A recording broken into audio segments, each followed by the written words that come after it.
There's a lot of conversation today about change, about the change people want to see, about the change that's going on, about whether or not things can or will change.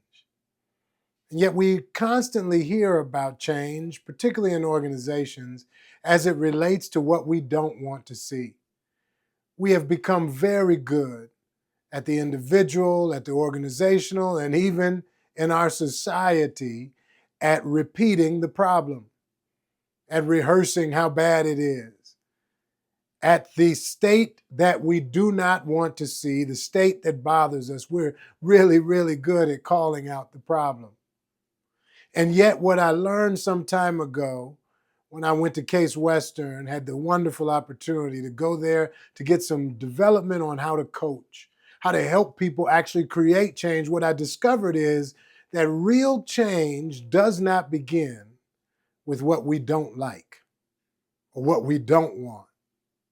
Of course, that's what brings us to awareness. But if you really want to get on the road towards change in more and better communication, change in how we do business as it relates to selection or promotions. If you really want to do change as it relates to managing and developing people, then it starts with the ideal.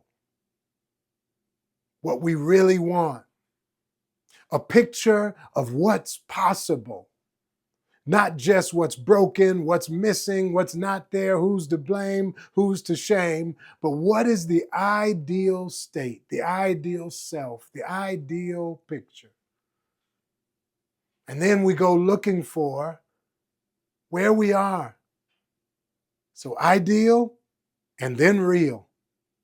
And so many efforts begin with the realities or our perceptions of the realities that we never can really get sustained change because we're not motivated by fear and anger, but we can really be sustained in our motivation if we start with what we want and then we go get it.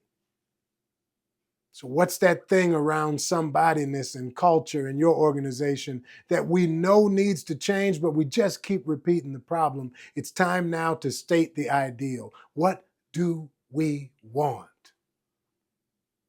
And from there, have an honest conversation about the space between what we want and where we are. And then instead of blaming, shaming, or getting stuck, we focus on the gap.